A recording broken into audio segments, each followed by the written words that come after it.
ছাত্র জনতার অভ্যুত্থানে আওয়ামী লীগ সরকারের পতনের পর সাবেক মন্ত্রী, প্রতিমন্ত্রী, এমপি সহ রাজনৈতিক ও আর্থিকভাবে প্রভাবশালী প্রায় ২০০ জনের অবৈধ সম্পদের বিষয়ে অনুসন্ধান শুরু করে দুর্নীতি দমন কমিশন। সম্প্রতি দুদকের কাজের গতি আরও বেড়েছে। অনুসন্ধান শেষ করে গত ৬ মাসে তারা ১২৮টি মামলা করেছে এবং চলমান রয়েছে ২৪৯টি অনুসন্ধানের। দুদকের প্রথম মামলাটি হয় গত বছরের ৯ অক্টোবর। অবৈধ সম্পদ, অর্থ আত্মসাৎ ও দুর্নীতিতে জড়িত থাকার সুনির্দিষ্ট তথ্যের ভিত্তিতে সাবেক স্বরাষ্ট্রমন্ত্রী আসাদুজ্জামান খানের বিরুদ্ধে মামলাটি করেছে দুদক। এই মামলায় আসাদুজ্জামান খানের স্ত্রী এবং ২ ছেলেমেয়েকেও আসামি করা হয়।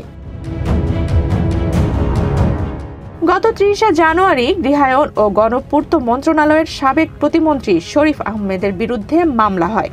এছাড়া তার স্ত্রী, শ্বশুর, শাশুড়ি সহ আরও ৫ জনের বিরুদ্ধে অবৈধ সম্পদের প্রমাণ পাওয়ায় তাদের বিরুদ্ধে নোটিশ দেয় দুদক। ময়মনসিংহ ২ আসনের সাবেক এমপি শরীফ আহমেদ সারা দেশে গণপূর্তের সংস্কারের সব কাজ একাই হাতিয়ে নিতেন বলে অভিযোগ রয়েছে। ১৪ জানুয়ারি হলফনামায় রাজউকের প্লট থাকার তথ্য গোপন করায় সাবেক প্রধানমন্ত্রী শেখ হাসিনা ও তার ছেলে সজীব ওয়াজেদ জয়ের বিরুদ্ধে পৃথক মামলা করে দুদক। ১৩ জানুয়ারি ক্ষমতার অপব্যবহার করে রাজউক থেকে প্লট গ্রহণের অভিযোগে শেখ রেহানা, তার ছেলে রাদওয়ান মুজিব সিদ্দিক ববি, মেয়ে আজমিনা সিদ্দিক, টিউলিপ সিদ্দিক এবং শেখ হাসিনার বিরুদ্ধে পৃথক ৩টি মামলা হয়। এছাড়া গত ১২ জানুয়ারি শেখ হাসিনা ও মেয়ে সাইমা ওয়াজেদ পুতুল এবং জাতীয় গৃহায়ন ও গণপূর্ত মন্ত্রণালয়ের সচিব সহ ক্ষমতার অপব্যবহারের মাধ্যমে পূর্বাচলে প্লট বরাদ্দ নেয়ার প্রমাণ পাওয়ায় মামলা করে দুদক।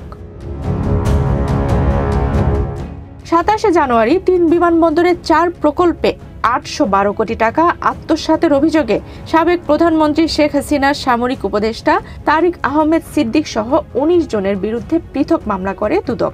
গত ১২ ডিসেম্বর সাবেক স্বাস্থ্যমন্ত্রী জাহিদ মালেক ও তার ছেলে, সাবেক ডাক, টেলিযোগাযোগ ও তথ্য প্রযুক্তি প্রতিমন্ত্রী জুনায়েদ আহমেদ পলক ও তার স্ত্রী এবং সাবেক বস্ত্র ও পাট প্রতিমন্ত্রী মির্জা আজম ও তার স্ত্রীর বিরুদ্ধে পৃথক ৬টি মামলা করা হয়। এরপর অবৈধ সম্পদ অর্জনের অভিযোগে ফেনী ২ আসনের সাবেক এমপি নিজামুদ্দিন হাজারী, বাংলাদেশ জাতীয় ক্রিকেট দলের সাবেক অধিনায়ক ও মানিকগঞ্জ ১ আসনের সাবেক এমপি নাইমুর রহমান দুর্জয় ও সাবেক খাদ্যমন্ত্রী সাধন চন্দ্র মজুমদারের বিরুদ্ধে পৃথক ৩টি মামলা হয়। এছাড়া ইসলামী ব্যাংকের ঋণ জালিয়াতির ঘটনায় আলোচিত ব্যবসায়ী এস আলমের ছেলে সহ ৫৮ জনের বিরুদ্ধেও মামলা হয়েছে। আফসানা রিপা, বাংলাদেশ প্রতিদিন।